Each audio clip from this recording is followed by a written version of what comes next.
Dame de beber, temas de espiritualidad por el padre José María Iraburu.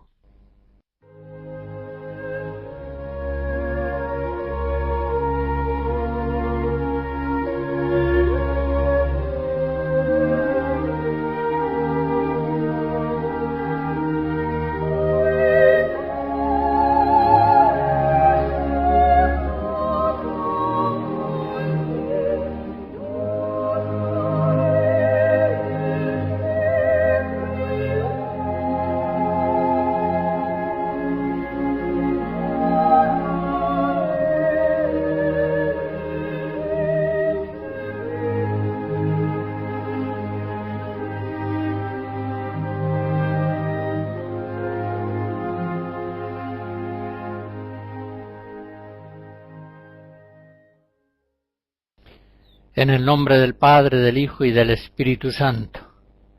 Danos, Señor, tu luz y tu verdad. Voy a tratar en esta conferencia de lo que viene después de la muerte. Y para prepararnos a esta meditación quiero comenzar con la oración del Salmo 102. Bendice, alma mía, al Señor, y todo mi ser a su santo nombre. Bendice, alma mía, al Señor, y no olvides sus beneficios.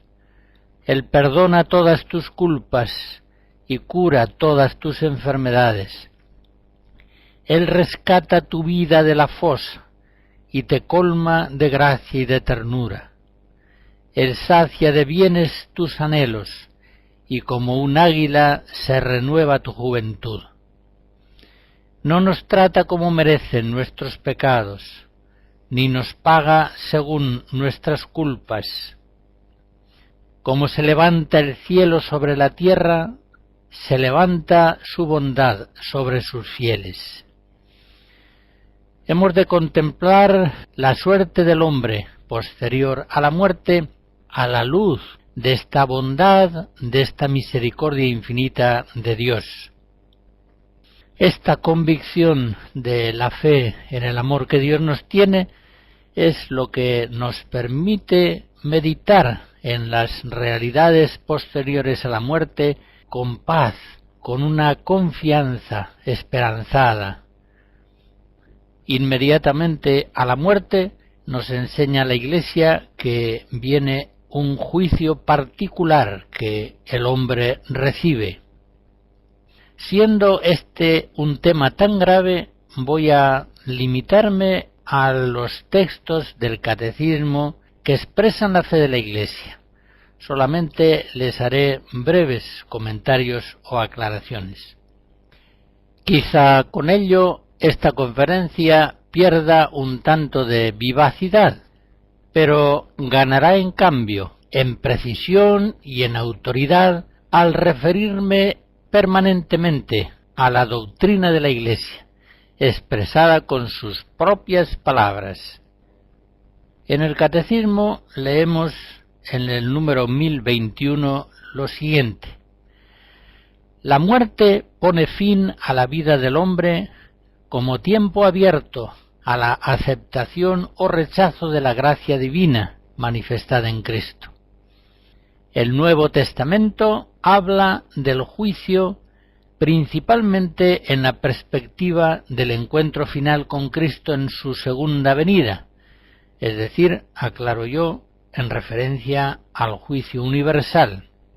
Y sigue diciendo el Catecismo: pero también asegura reiteradamente la existencia de una retribución inmediata después de la muerte, de cada uno como consecuencia de sus obras y de su fe. Y fundamenta estas afirmaciones el Catecismo recordando la enseñanza del Nuevo Testamento en algunos lugares principales. Dice así: la parábola del pobre Lázaro, Lucas 16, y la palabra de Cristo en la cruz al buen ladrón, hoy estarás conmigo en el paraíso, así como otros textos del Nuevo Testamento, hablan de un último destino del alma, que puede ser diferente para unos y para otros. Y sigue diciendo el catecismo: cada hombre, después de morir, recibe en su alma inmortal su retribución eterna, en un juicio particular que refiere su vida a Cristo, bien sea a través de una purificación, se refiere al purgatorio, al purificatorio, bien sea para entrar inmediatamente en la bienaventuranza del cielo, bien para condenarse inmediatamente para siempre. Número del Catecismo 1022. Hay pues después de la muerte un juicio particular, inmediato a la muerte, que según hayan sido las obras buenas o malas del hombre en la vida presente, le lleva al purgatorio, al cielo o al infierno. Por tanto, en estas gravísimas palabras iluminadoras de todo el sentido de la vida humana, se nos está diciendo que en la vida presente nos estamos jugando la vida eterna, una vida eterna de premio o de castigo. Se nos está diciendo que no da lo mismo vivir de un modo o de otro en la vida presente. Se nos está afirmando que no va a haber un final feliz, igualmente bienaventurado para todos los hombres, sino que seremos juzgados según nuestras obras. Por eso la vida presente, que a primera vista parece una sucesión de pequeños hechos triviales, en cierto modo insignificantes, la vida presente se magnifica cuando entendemos a la luz de la fe que estas obras que vamos cumpliendo día a día a lo largo de nuestra vida van formando un destino eterno de bienaventuranza celestial o de condenación perpetua. Por eso digo que la grandeza indecible de la vida humana presente se nos manifiesta solamente cuando la miramos en relación a esas realidades definitivas posteriores a la muerte.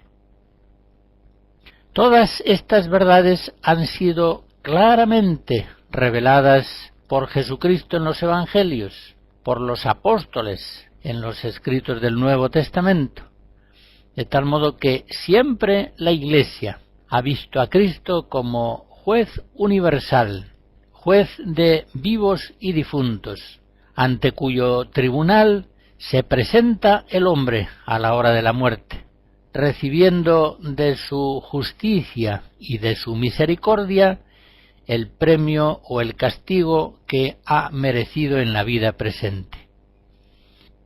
El Concilio II de Lyon, por ejemplo, en el año 1274, formula en manera dogmática con toda claridad estas verdades. Dice así: aquellas almas que, después de recibido el sagrado bautismo, no incurrieron en mancha alguna de pecado, y también aquellas que, después de contraída esa mancha, se han purificado mientras permanecían en sus cuerpos, o después de desnudarse de ellos, es decir, en el purgatorio, son recibidas inmediatamente en el cielo. Las almas, en cambio, de aquellos que mueren en pecado mortal o con solo el pecado original, descienden inmediatamente al infierno para ser castigadas, aunque con penas desiguales. La misma sacrosanta Iglesia romana firmemente cree y firmemente afirma que asimismo comparecerán todos los hombres con sus cuerpos el día del juicio, ahora ya se refiere al juicio universal, ante el tribunal de Cristo, para dar cuenta de sus propios hechos. ¿Cuántos cristianos viven la vida presente olvidados de la vida futura posterior a la muerte? ¿Cuántos hay que piensan muy poco en esa retribución final definitiva, eterna, que será diferente según la vida que hayamos llevado en el tiempo presente? ¿Cuántos hay que no piensan en su propia salvación? ¿Y cuántos hay que no piensan en la salvación de sus hermanos para procurarlo por la oración, por las buenas obras, por el apostolado?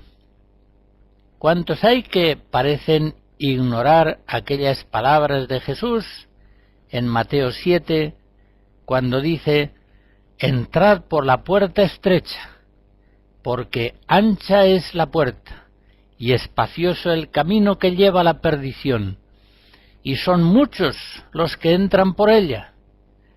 Porque estrecha es la puerta y angosto el camino que lleva a la vida, y son pocos los que la hallan. Escuchamos ahora algunos cantos corales religiosos compuestos por diversos autores europeos.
En la peregrinación de la vida presente, el pueblo cristiano vive esperando la gloriosa venida de nuestro Señor Jesucristo al fin de los tiempos. Sabemos que Cristo, ascendido al Padre, recibió todo poder en el cielo y en la tierra. Y como dice San Pablo en Romanos 14, Cristo murió y volvió a la vida para eso, para ser Señor de muertos y de vivos. Jesucristo es el Señor, todo le ha sido sometido. Él está por encima de todo principado, potestad, virtud, dominación, porque el Padre ha sometido bajo sus pies todas las cosas. Éfesos 1. Cristo es el Señor, el Rey del universo y de la historia. Y desde su ascensión a los cielos, desde que está sentado a la derecha del Padre como Rey del universo, gobernando providentemente la historia de los hombres, estamos ya, como dice el apóstol Juan, en la última hora. Primera carta de Juan 2. Estamos ya en la última hora, de tal modo que estamos viviendo el final de la historia humana. El Concilio Vaticano II, en la Lumen Gentium 48, nos dice que la plenitud de los tiempos ha llegado pues a nosotros, 1 Corintios 10, y la renovación del mundo está irrevocablemente decretada, y en cierta manera se anticipa realmente en este siglo, pues la Iglesia, ya aquí en la tierra, está adornada de verdadera santidad, aunque todavía imperfecta.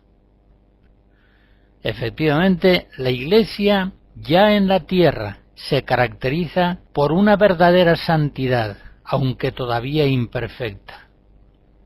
Ya ella es en forma incoada el reino de Dios en este mundo. Pero bien sabemos que el reino de Cristo, presente ya en su Iglesia, no está todavía acabado, como se dice en Lucas 28, con la venida del Rey en gran poder y gloria. Por eso este reino de Dios entre los hombres todavía es objeto de grandes ataques de los poderes del infierno, a pesar de que estos poderes han sido ya en su raíz vencidos por la muerte y la resurrección de Cristo. Hasta que todo le haya sido sometido, dice el Concilio Vaticano II, hasta que haya nuevos cielos y nueva tierra, en los que habite la justicia, la Iglesia peregrina lleva en sus sacramentos e instituciones que pertenecen al tiempo presente la imagen de este mundo que pasa. Ella misma, la Iglesia, vive entre las criaturas que gimen en dolores de parto hasta ahora y que esperan la manifestación de los hijos de Dios. Lumen Gentium 48. Por eso los cristianos continuamente y de un modo especial en la Eucaristía piden que vuelva pronto Jesucristo. Suplican una y otra vez: ven, Señor Jesús. Apocalipsis 22. Antes de su ascensión a los cielos, Cristo les dice a sus apóstoles que todavía no es la hora del establecimiento pleno del reino mesiánico, el reino anunciado ya por los profetas. El tiempo presente, nos enseña Jesús, es el tiempo del Espíritu Santo, del testimonio evangélico, es un tiempo marcado todavía por las tribulaciones, las pruebas, las luchas contra el maligno. Es un tiempo en el que hemos de permanecer en oración, en esperanza, bien despiertos. Es un tiempo en el que debemos vigilar y orar para no caer en la tentación. En todo caso, desde la ascensión de Cristo a los cielos, desde su victoria sobre el pecado y la muerte, sobre el mundo y el demonio, ese advenimiento de Cristo en la gloria es ya inminente. Varias veces en el libro del Apocalipsis se nos dice que el tiempo es breve y que la venida de Cristo está ya próxima. Pero también nos dice Jesucristo que no nos toca conocer el tiempo y el momento que ha fijado el Padre con su autoridad. Hechos 1. La parusía, la segunda venida de Cristo, esta vez en gloria y majestad, acompañado de sus santos y de sus ángeles, con un poder irresistible, viene precedida por algunas señales en la historia, señales que nos han sido reveladas, aunque en forma velada y misteriosa. La revelación vincula la segunda venida de Jesucristo a la conversión de Israel, al ingreso de los judíos en la Iglesia por la fe y el bautismo. Es una verdad misteriosa que, sobre todo en el capítulo 11 de la carta de San Pablo a los romanos, se nos desvela. Hablando del pueblo judío, dice el apóstol: si su reprobación ha sido la reconciliación del mundo, ¿qué será su readmisión, sino una resurrección de entre los muertos? Enseña San Pablo en ese mismo lugar de la carta a los romanos, y lo hace en forma muy solemne: hermanos, no quiero que ignoren este misterio, a fin de que no presuman de ustedes mismos. El endurecimiento de una parte de Israel durará hasta que haya entrado en el reino la totalidad de los paganos. Y entonces todo Israel será salvado, según lo que dice la Escritura: de Sión vendrá el libertador. Él apartará la impiedad de Jacob. Y esta será mi alianza con ellos cuando los purifique de sus pecados.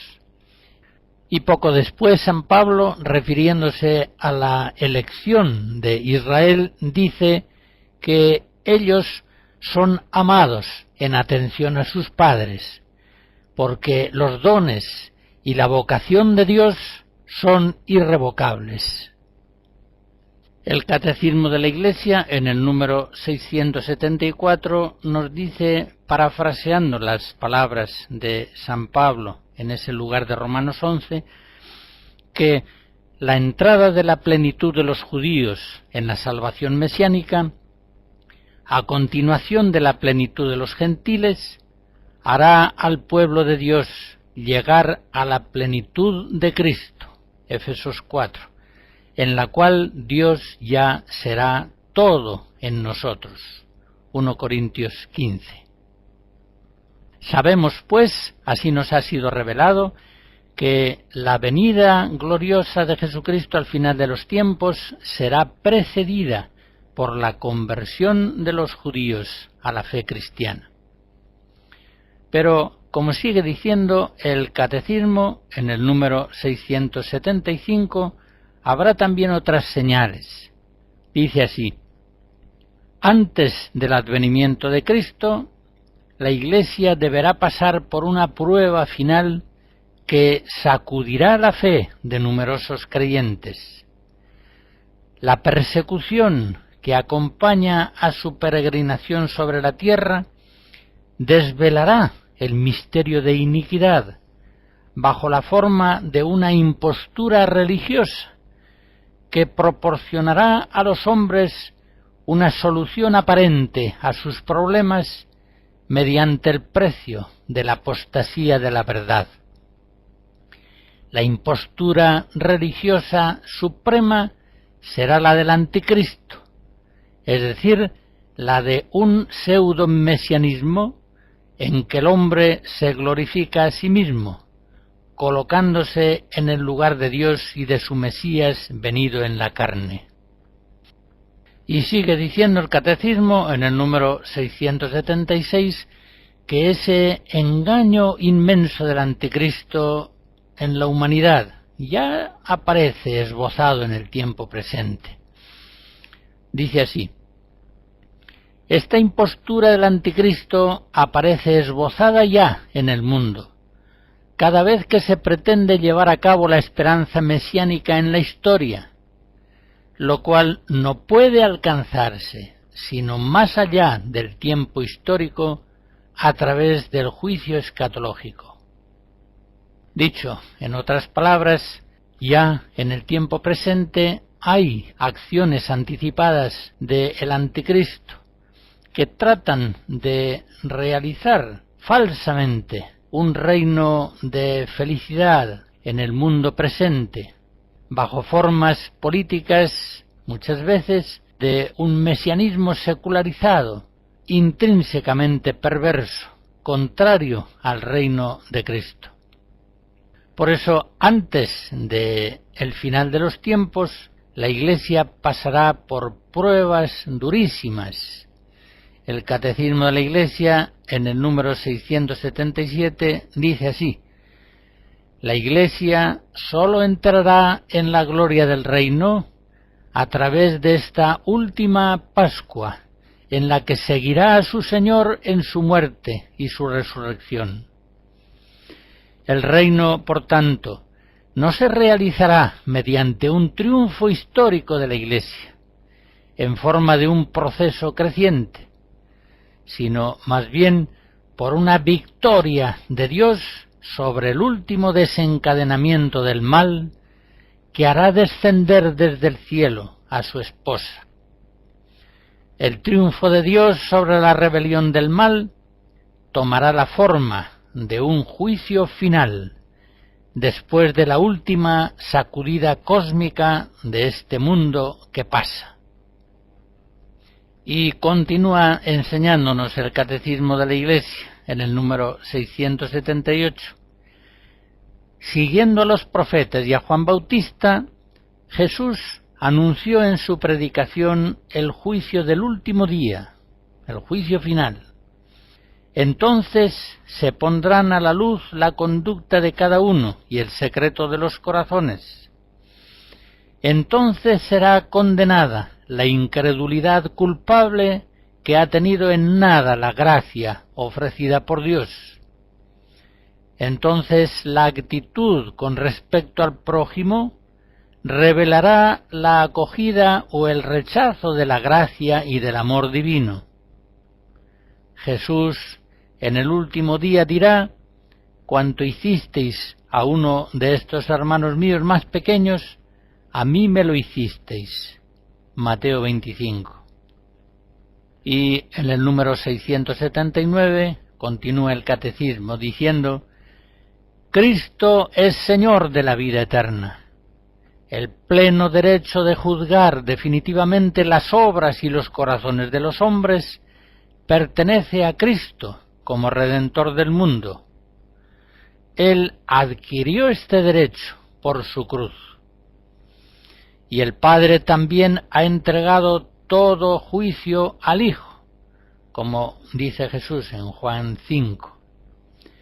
Y el Hijo no ha venido para juzgar, sino para salvar y para dar la vida que hay en él.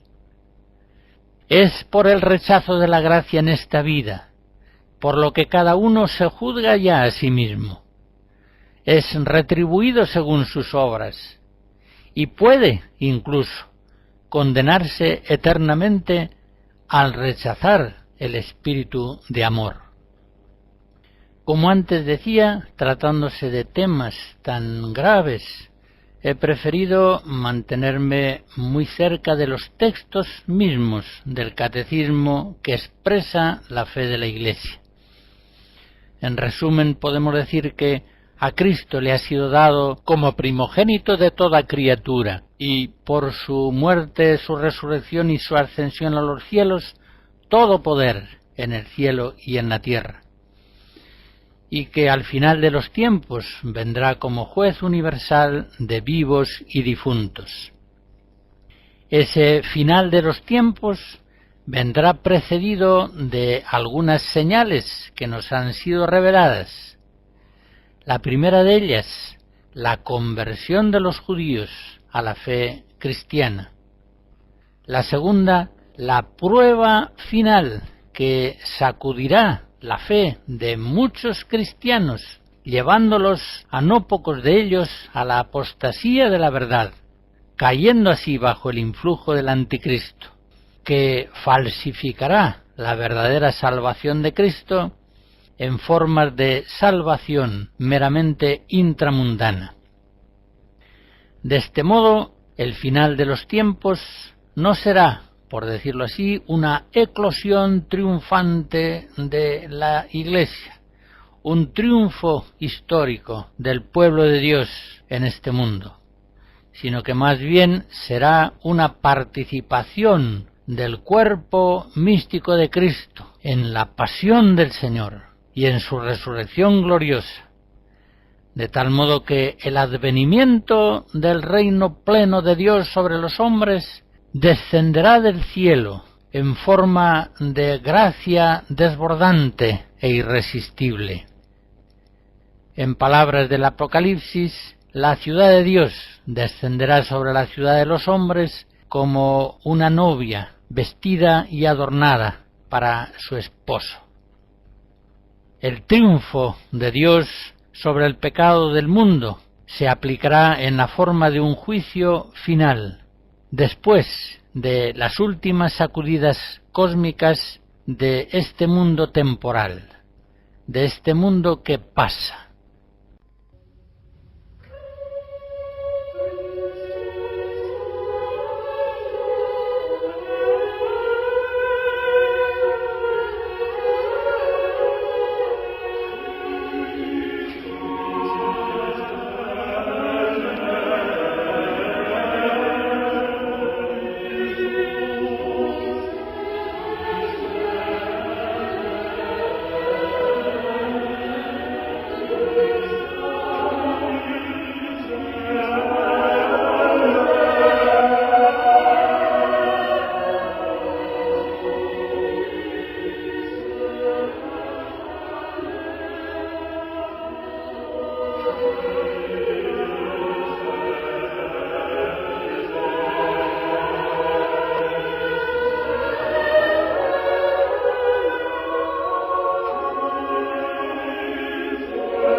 He considerado en esta conferencia, en primer lugar, el juicio particular que los hombres sufren inmediatamente a su muerte. En segundo lugar, he hablado de la segunda venida del Cristo glorioso, de la parusía al final de los tiempos. Trataré ahora brevemente del juicio universal. El Catecismo de la Iglesia, en el número 1040, nos dice que el juicio final sucederá cuando vuelva Cristo glorioso.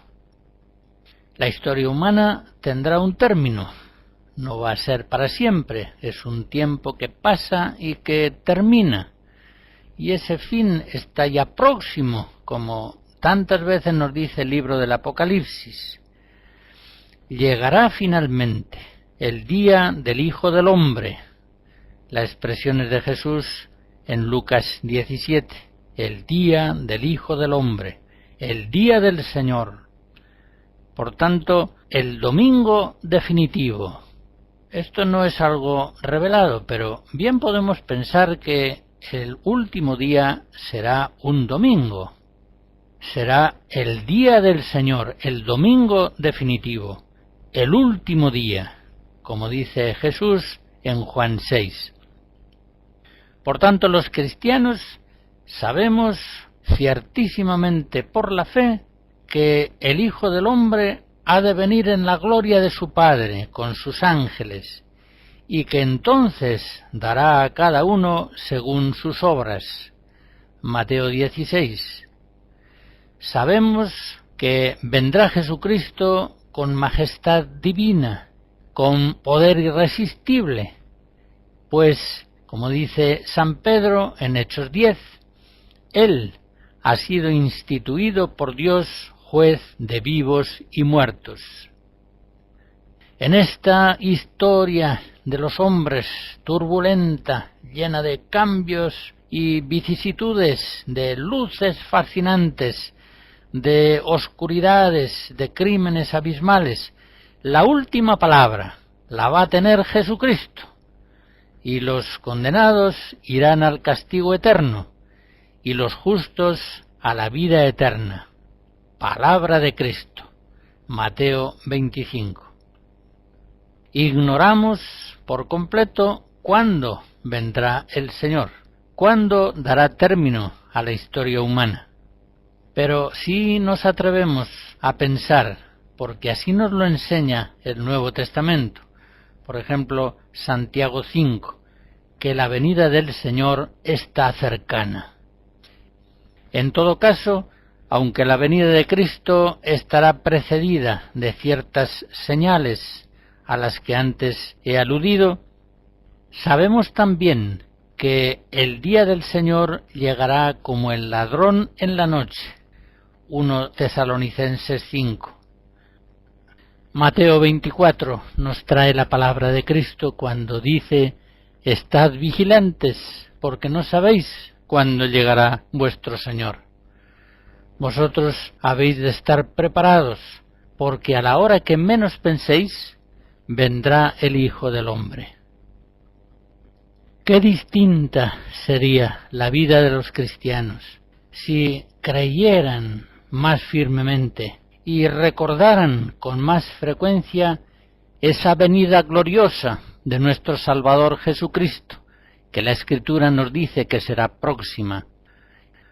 Qué distinta sería la vida de los cristianos si tuvieran mucho más presente ese juicio final que han de recibir ellos y todos los hombres, y qué diversa sería la vida de los pecadores, de aquellos que ahora resisten la gracia, incluso se ríen de Cristo.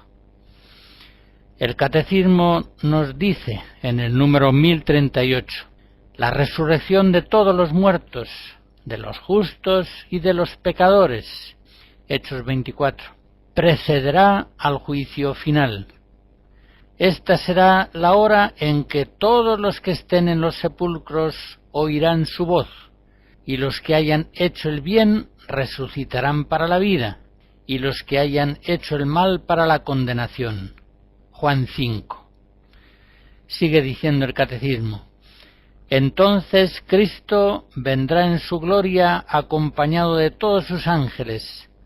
Serán congregadas delante de él todas las naciones, y él separará a los unos de los otros, como el pastor separa las ovejas de las cabras. Pondrá las ovejas a su derecha y las cabras a su izquierda, e irán éstos a un castigo eterno y los justos a una vida eterna. Mateo 25. En el número siguiente, el 1039, se nos dice: el juicio final revelará hasta sus últimas consecuencias lo que cada uno haya hecho de bien o haya dejado de hacer durante su vida terrena. Y trae un texto de San Agustín que dice así: todo el mal que hacen los malos se registra y ellos no lo saben. Y en el número 1040 dice el Catecismo: el juicio final sucederá cuando vuelva Cristo glorioso. Sólo el Padre conoce el día y la hora en que tendrá lugar. Sólo Él decidirá su advenimiento. Entonces Él pronunciará por medio de su Hijo Jesucristo su palabra definitiva sobre toda la historia. Nosotros conoceremos el sentido último de toda la obra de la creación y de toda la economía de la salvación. Y entonces comprenderemos los caminos admirables por los que su providencia habrá conducido todas las cosas a su fin último. El juicio final revelará que la justicia de Dios triunfa de todas las injusticias cometidas por sus criaturas y que su amor es más fuerte que la muerte. Y en el número 1041, el mensaje del juicio final llama a la conversión mientras Dios da a los hombres todavía el tiempo favorable, el tiempo de salvación. 2 Corintios 6. Inspira el santo temor de Dios, compromete para la justicia del reino de Dios, anuncia la bienaventurada esperanza de la vuelta del Señor, que vendrá para ser glorificado en sus santos y admirado en todos aquellos que han creído en Él.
Todas las verdades de fe que hasta aquí he recordado hacen que los cristianos vivamos en la esperanza de un triunfo definitivo y glorioso de nuestro Señor Jesucristo.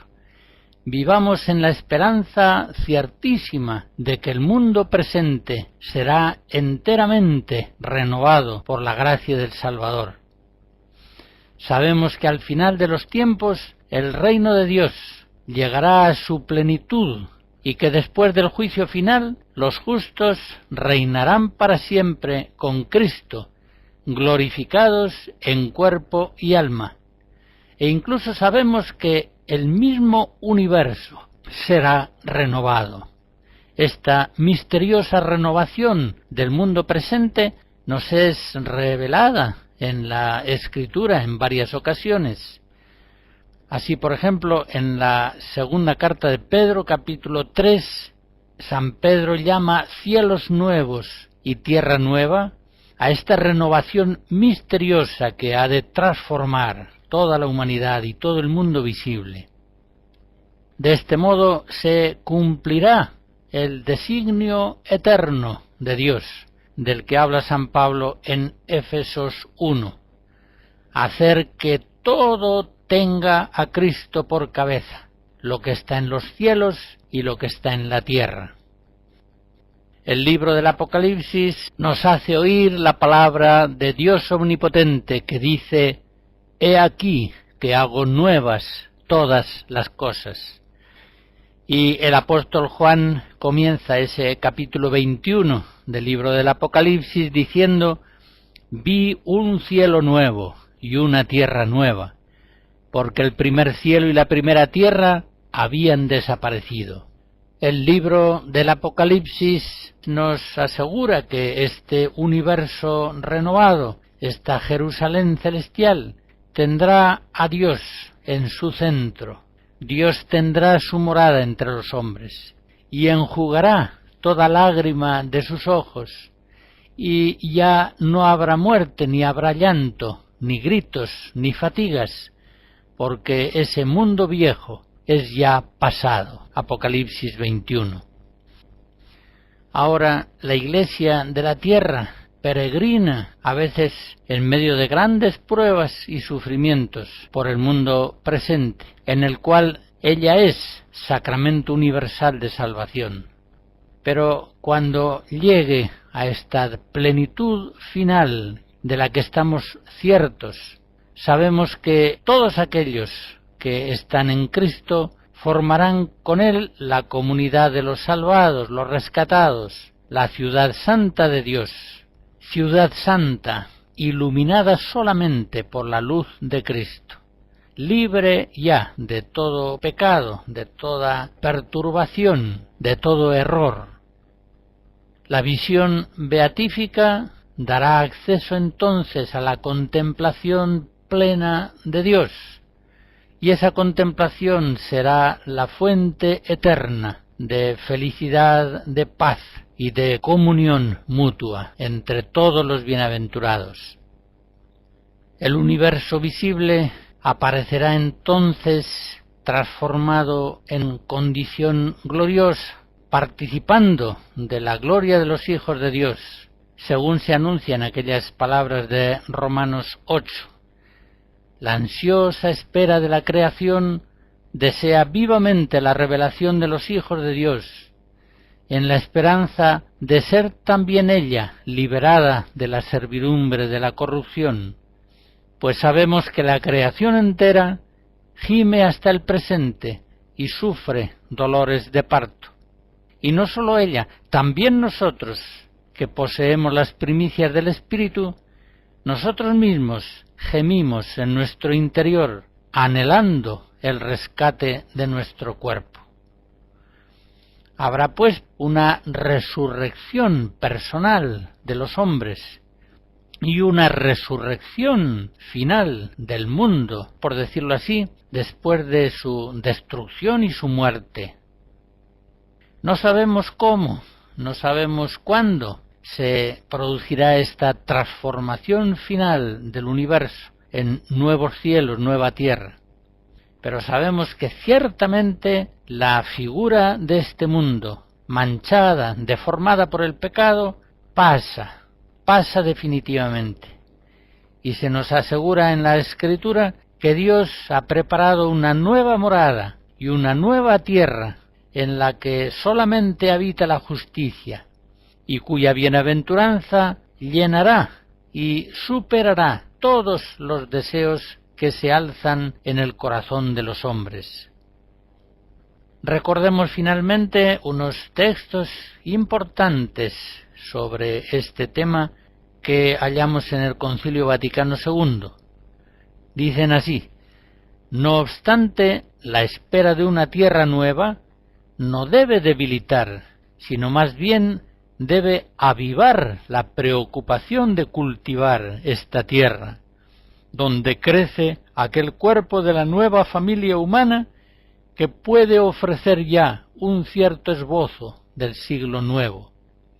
Por eso, aunque hay que distinguir cuidadosamente el progreso terreno del crecimiento del reino de Cristo, sin embargo, el progreso, en la medida en que puede contribuir a ordenar mejor la sociedad humana, interesa mucho al reino de Dios. Gaudium et Spes 39. Y sigue enseñando el concilio en ese mismo lugar que todos estos frutos buenos de nuestra naturaleza y de nuestro trabajo, tras haberlos propagado por la tierra en el Espíritu del Señor y según su mandato, los encontraremos después de nuevo, limpios de toda mancha, iluminados y transfigurados cuando Cristo entregue al Padre el reino eterno y universal. Entonces Dios será todo en todos, en la vida eterna.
Hemos meditado a la luz de la Sagrada Escritura y de la doctrina de la Iglesia sobre el juicio particular inmediato a la muerte, sobre la parusía, la segunda venida gloriosa de Jesucristo, y sobre el juicio final. Quiero añadir algunas consideraciones muy hermosas de San Luis María Griñón de Montfort acerca de la especialísima función salvífica de la Virgen María en los últimos tiempos.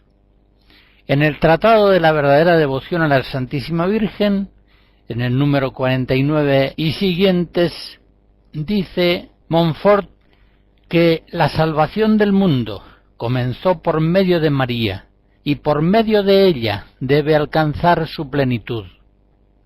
María casi no se manifestó en la primera venida de Jesucristo, pero en la segunda venida de Jesucristo, María tiene que ser conocida y puesta de manifiesto por el Espíritu Santo, a fin de que por ella Jesucristo sea conocido, amado y servido.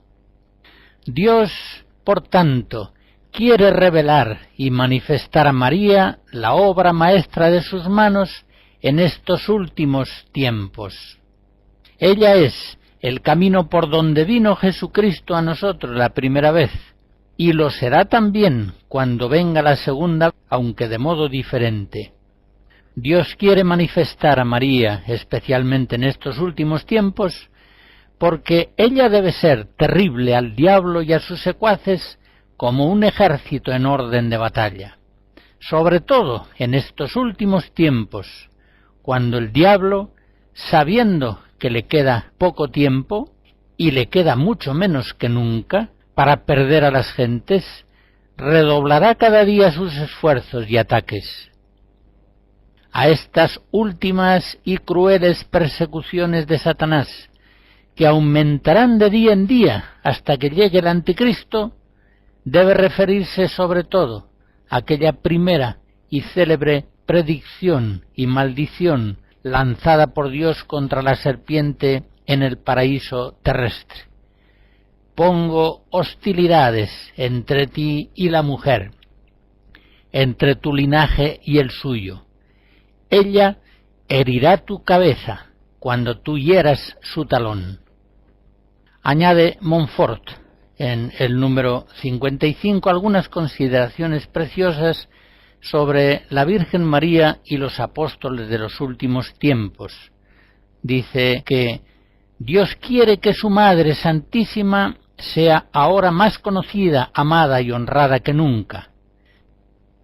Entonces sabrán que María es el medio más seguro, fácil, corto y perfecto para llegar a Jesucristo, y se consagrarán a ella en cuerpo y alma y sin reserva alguna para pertenecer del mismo modo a Jesucristo.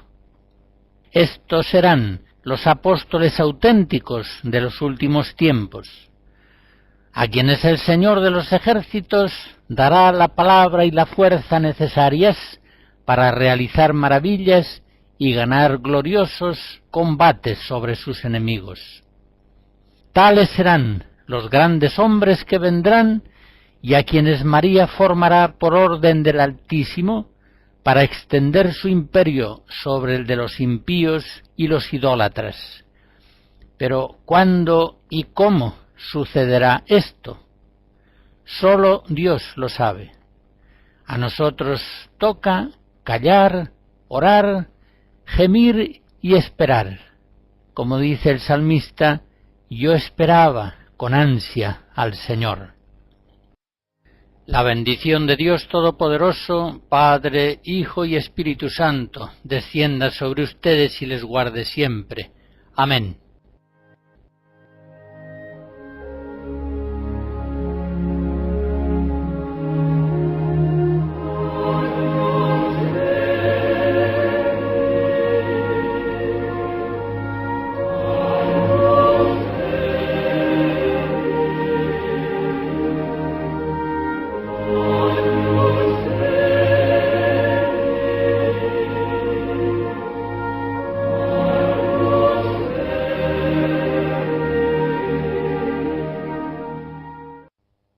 Hemos escuchado Dame de beber, temas de espiritualidad por el padre José María Iraburu.